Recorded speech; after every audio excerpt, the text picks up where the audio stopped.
নমস্কার, স্বর্ণকার ইন্টারনেট চ্যানেলে সকলকে স্বাগত জানাই। বন্ধুরা, আবারও একটি নতুন ভিডিও নিয়ে আসলাম আপনাদের সঙ্গে। আজকে আমরা ডাব্লিউবি কনস্টেবলের কয়েকটি বিষয় নিয়ে আলোচনা করব। বিষয়গুলোর মধ্যে উল্লেখযোগ্য হলো যে ফাইনাল রেজাল্ট কবে নাগাদ আসতে পারে, old vacancy versus new vacancy, আরেকটা বিষয় যেটা হচ্ছে কাট অফের প্রভাব কেমন পড়তে পারে এবং কোন ক্যাটাগরির স্টুডেন্টরা সুবিধা সব থেকে বেশি পাবে এবং কোন ক্যাটাগরির স্টুডেন্টরা সুবিধা সব থেকে কম পাবে। বন্ধুরা, বিস্তারিত ভিডিওতে যাওয়ার আগে প্রত্যেককে অনুরোধ করবো, যারা যারা চ্যানেলে নতুন ভিজিট করছেন অবশ্যই চ্যানেলটি সাবস্ক্রাইব করে রাখবেন এবং যে সমস্ত দর্শক বন্ধুরা অলরেডি চ্যানেল সাবস্ক্রাইব করে রেখেছেন তারা অবশ্যই ভিডিওটি শেয়ার করার চেষ্টা করবেন। গত 12 তারিখ কিন্তু একটা অফিসিয়াল নোটিশ প্রকাশ করেছে ডাব্লিউবিপিআরবি বোর্ডের তরফ থেকে এবং সেখানে উল্লেখ করেছে যে 11,749 যে ভ্যাকান্সি রয়েছে ডাব্লিউবিপির, সেই ভ্যাকান্সির ভিতরে কিন্তু আমরা দেখেছিলাম ডাব্লিউবি ওবিসি এ এবং বি দুটি ক্যাটাগরি বিভক্ত ছিল, কিন্তু নতুন যে ভ্যাকান্সি যারটা প্রকাশ করেছে সেখানে কিন্তু শুধুমাত্র একটা ক্যাটাগরি উল্লেখ করেছে ওবিসি বলে এবং ওবিসি মাত্র 252টি কিন্তু ভ্যাকান্সি রয়েছে এবং ওবিসি এ এবং বি এর বাকি যে ভ্যাকান্সি গুলি ছিল সেগুলো কিন্তু জেনারেল ক্যাটাগরির মধ্যে অ্যাড হয়ে গেছে, ঠিক আছে। এবং এই জেনারেল ক্যাটাগরিতে অ্যাড হওয়ার ফলে কোন কোন ক্যাটাগরির স্টুডেন্টরা সুবিধা পাবে আমরা ভিডিওর পরবর্তী পর্যায়ে আলোচনা করব। প্রথমে যে বিষয়টা আলোচনা করব সেটা হচ্ছে যে অলরেডি আপনারা জানেন যে আপডেট শুরু হয়ে গেছে। আপডেটটা হচ্ছে যে যারা ওবিসি থেকে জেনারেল হয়ে গেছে অলরেডি তারা জেনারেল ক্যাটাগরির মধ্যে চলে যাবে।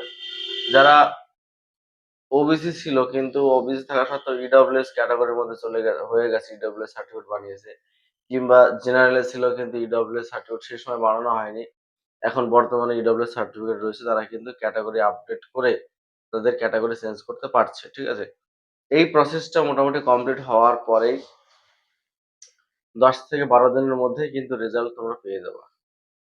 কারণ পরপর সিরিয়াল বাই সিরিয়াল কিন্তু নতুন করে আবার সেটিং করছে সরকার এবং সরকারের একটা নতুন পদক্ষেপ যে স্বচ্ছভাবে নিয়োগের তারা কিন্তু অঙ্গীকার, এবং আমরা দেখেছি যে 17% থেকে 7% কিন্তু ওবিসি অলরেডি চলে এসছে এবং এই যে জেনারেলে ভ্যাকান্সি গুলো শিফট হয়ে গেল, জেনারেলে ফিমেল ক্যান্ডিডেটরাও ভ্যাকান্সি পেয়েছে বেশি, মেল ক্যান্ডিডেটরা অনেকটা ভ্যাকান্সি বেশি পেয়েছে।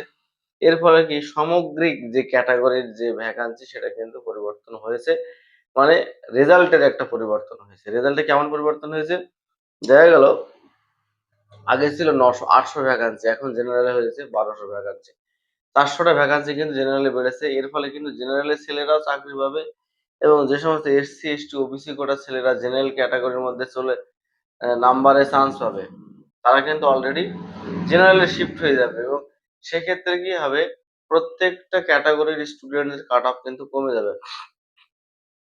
অনেকেই আছে যারা কাটায় কাটায় পাস করেছে, এসসি যারা 40 পেয়েছে 41 পেয়েছে, অনেক স্টুডেন্ট রয়েছে, তাদেরও কিন্তু এবার ভাগ্য খুলতে চলেছে। অনেকেই কিন্তু দিশাহীন ছিল যে আমার 1 2 বেশি রয়েছে, আমরা কেন মাঠে যাব। সেই মাঠে যাওয়ার সুফল হয়তো তারা পেতে চলেছে।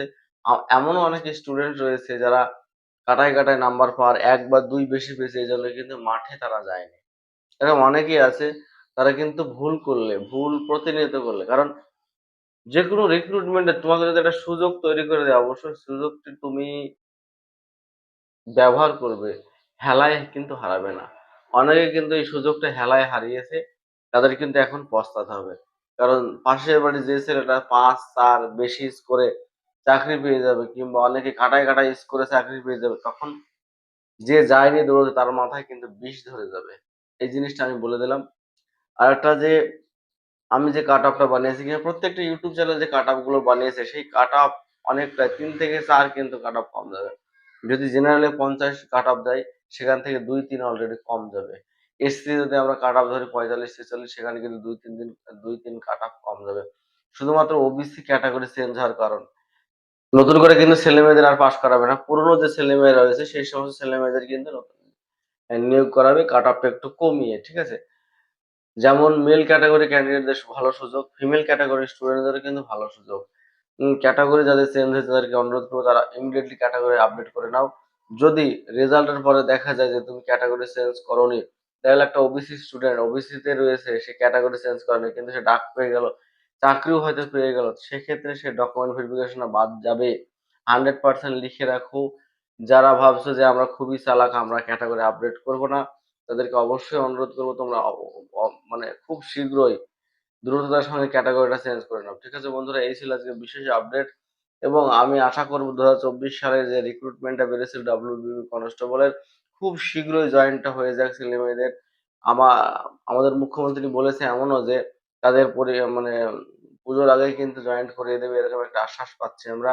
আশা রাখছি তাদের জয়েন্টটা কমপ্লিট হবে। ধন্যবাদ। এই ছিল আজকের বিশেষ বার্তা। প্রত্যেক